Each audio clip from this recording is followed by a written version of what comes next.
رمضان ضاع منك خلاص وحاسس انك مقصر جامد؟ بتحاول من اول رمضان بس لسه الاداء مش تمام؟ شغال ممتاز من اول رمضان وكله تمام؟ مهما كان حالك في اللي فات لازم دلوقتي تدخل بهمة ونشاط، لاننا داخلين على افضل 10 ليالي في السنة. هديلك خطة انقاذ سريع، اكتب ورايا خطة 4-3-3. الاربعة هي انواع الصلوات اللي مش هتضيعهم. اول حاجة ال5 فروض في وقتهم بخشوع وفي المسجد جماعة للرجال وبدون تأخير للنساء. تاني حاجة السنن الرواتب اللي النبي عليه الصلاة والسلام كان بيحافظ عليهم دايما، 12 ركعة يوميا، 2 قبل الفجر، 4 قبل الظهر، 2 بعده، 2 بعد المغرب، 2 بعد العشاء. النبي عليه الصلاة والسلام قال عليهم ببيت في الجنة. تالت حاجة صلاة الضحى، بتبدأ من بعد شروق الشمس بربع ساعة لحد قبل أذان الظهر بربع ساعة، أقلها ركعتين لحد 8 ركعات. صلاة التراويح والتهجد في جوف الليل يوميا طول ال10 ليالي. في الثلث الأخير من الليل تدعي بكل اللي نفسك فيه علشان تبقى ممن قام ليلة القدر إيمانا واحتسابا. وصلاة التراويح والتهجد للشباب تكون في المسجد مع الإمام ال10 ليالي كاملين، مش ليلة 27 بس، واختار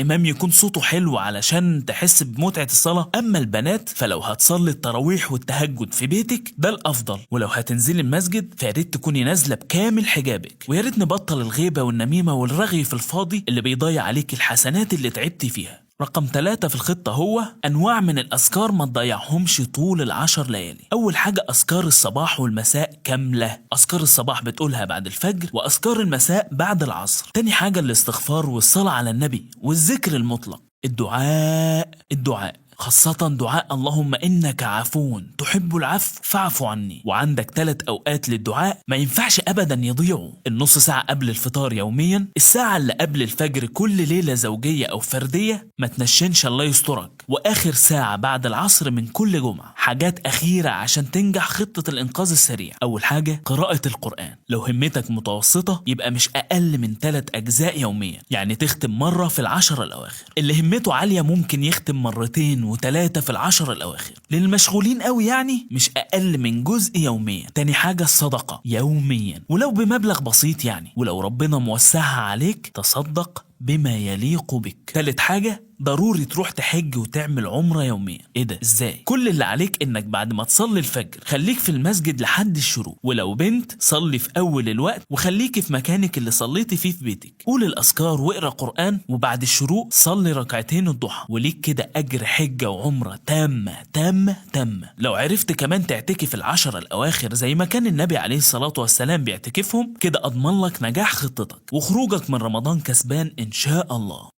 رسائل